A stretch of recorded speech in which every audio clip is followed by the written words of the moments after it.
cette vidéo, on va jeter un coup d'œil à 10 faux amis en anglais, des faux amis que vous allez retrouver au quotidien. Alors qu'est-ce que c'est qu'un faux ami? Eh bien, c'est un mot qui ressemble tellement au français que vous pensez le reconnaître et donc vous pensez le comprendre ou bien l'utiliser. Mauvaise nouvelle, s'il y a des mots transparents en anglais, il y a aussi toute une série de faux amis. On en découvre 10 aujourd'hui. Numéro 1, c'est l'adjectif sensible.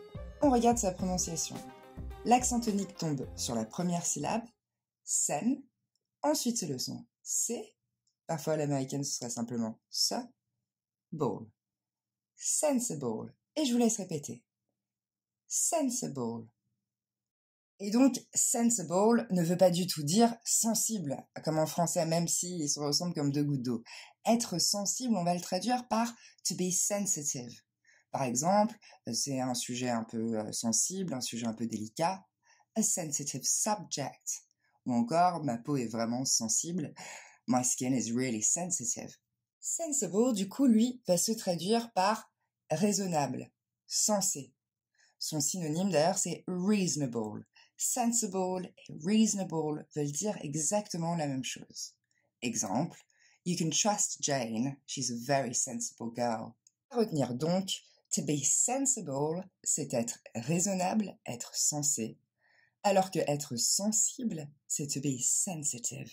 C'est parti pour notre numéro 2. Actually. On va s'arrêter 2 secondes sur sa prononciation. On va dire actually. Encore une fois. Actually. Bon, et celui-là, vous le traduisez comment? Évidemment, c'est pas actuellement. Si vous voulez dire actuellement en anglais, on a 2 façons. Currently, le plus proche, ou encore nowadays. On les répète ensemble. Currently ou nowadays. Actually va se traduire par en fait, en réalité. On l'utilise énormément à l'oral en anglais, de la même façon que les Français utilisent très fréquemment le en fait. En fait, j'aime assez bien ce film. Actually, I quite like that film. Et actual, attention, ne veut pas dire actuel.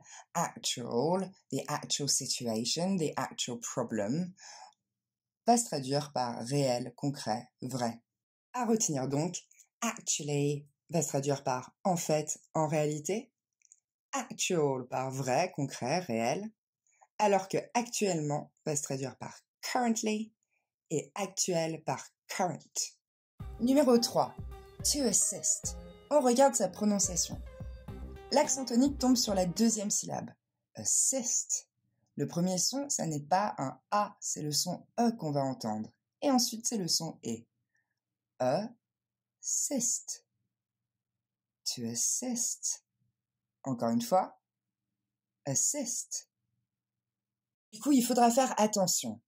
To assist va signifier assister que dans un seul sens, un seul contexte, et c'est celui de l'aide.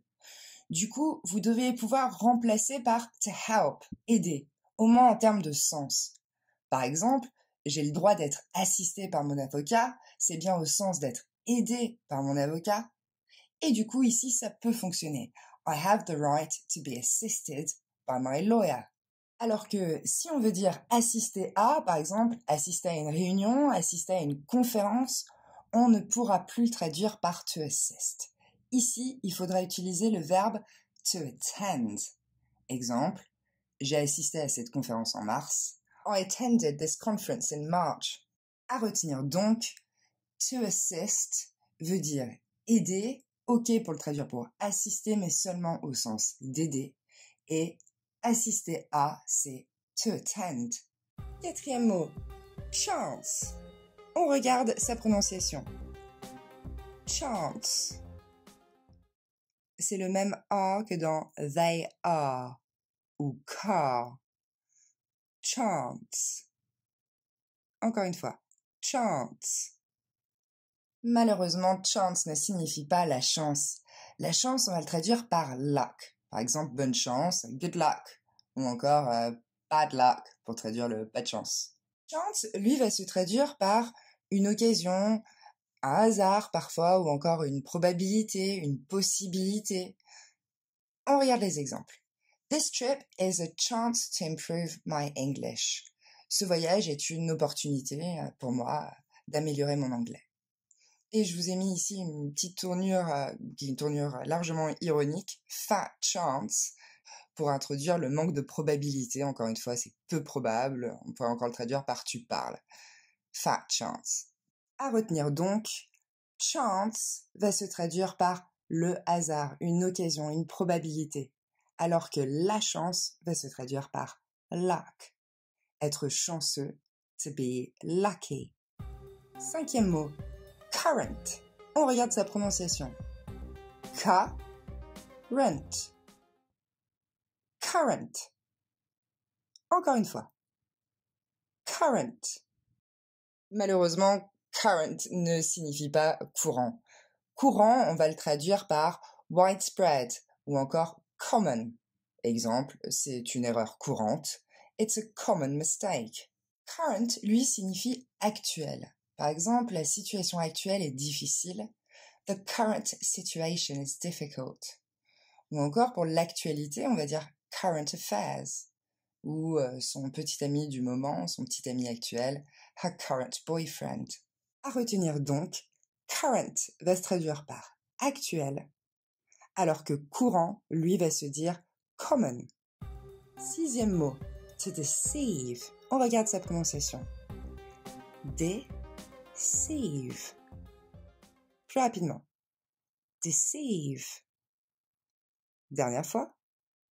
To deceive. Évidemment, to deceive ne signifie pas décevoir. Pour traduire décevoir, on a un autre verbe, c'est to disappoint. Exemple, Jacques m'a vraiment déçu. Jack really disappointed me. Ou encore, ce livre est plutôt décevant. This book is quite disappointing. Deceive, lui, va se traduire par tromper, mais tromper au sens de manipuler, pas au sens de tromper son conjoint, par exemple. Et du coup, deception ne veut pas dire la déception, évidemment, mais la tromperie, la duperie, la supercherie, voire même la manipulation. Exemple, he didn't tell her the truth and he totally deceived her. Il lui a pas dit la vérité, il l'a complètement manipulée. Ou encore, some say advertisement is all about deception. Certains disent que la publicité n'est rien d'autre qu'une grande manipulation. À retenir donc, to deceive veut dire tromper, manipuler. De même que le nom deception fait référence à une tromperie, une manipulation, une duperie. Alors que décevoir, lui, va se dire to disappoint. 7e mot, to demand something. Et on regarde sa prononciation. Demand. Encore une fois. Demand. To demand something, vous vous en doutez, ne veut pas dire demander quelque chose. Pour traduire demander quelque chose, spécifiquement, on va dire to ask for something. Exemple, ils ont demandé plus d'argent à leur patron, mais il a refusé. They asked their boss for more money, but he refused. Ou encore, elle m'a demandé de lui rendre service, elle m'a demandé un service. She asked me for a favor. Tandis que to demand something va se traduire par exiger quelque chose. Par exemple, le manager a exigé des explications. The manager demanded explanations. Ou encore, le client a exigé qu'on le rembourse. The client demanded his money back.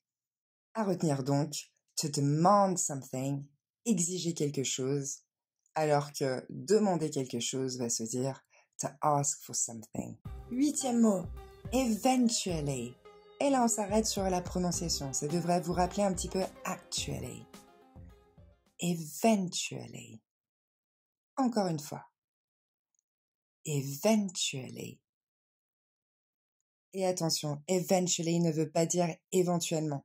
Éventuellement, en anglais, vous allez le traduire par possibly, ou encore dans d'autres contextes, maybe. Eventually, lui va se traduire par finalement, au bout du compte. On l'utilise pas mal quand on raconte des anecdotes, par exemple. Je me suis ennuyée et finalement, je suis rentrée chez moi, ou j'ai fini par rentrer chez moi, ou au bout du compte, je suis rentrée chez moi. I got bored and eventually I went home. Vous pourrez donc retenir que eventually se traduit par finalement, au bout du compte. Il est très pratique, apprenez-le. Et éventuellement va se traduire par possibly ou maybe. je sais que vous utilisez maybe, essayez d'apprendre possibly, tout aussi pratique. Numéro 9. Hazard. Et on regarde sa prononciation. Ha-Z. Plus rapidement, hazard. Encore une fois, hazard. Et il est très proche de notre mot hasard, mais il ne veut pas du tout dire la même chose.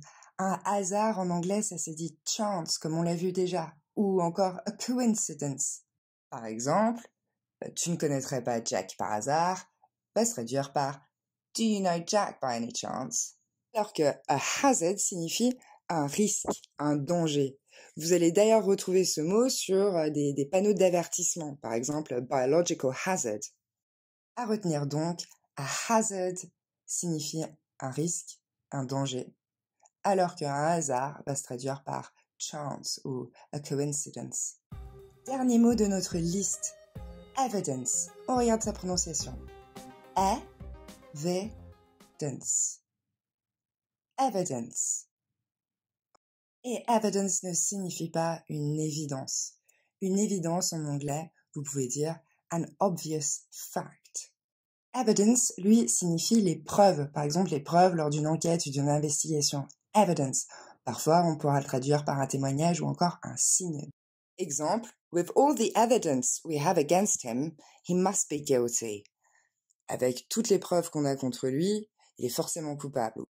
À retenir donc, evidence va se traduire par preuve, témoignage, signe, alors qu'une évidence va pouvoir se traduire par an obvious fact. Et voilà, on a fini. Je vous laisse cette dernière slide au cas où vous voulez vous tester en vocabulaire. Maintenant, vous l'avez. Essayez de retrouver l'équivalent en français, la bonne traduction française sans vous tromper. Si vous avez des questions, vous pouvez évidemment les poser en commentaire et je vous dis à bientôt.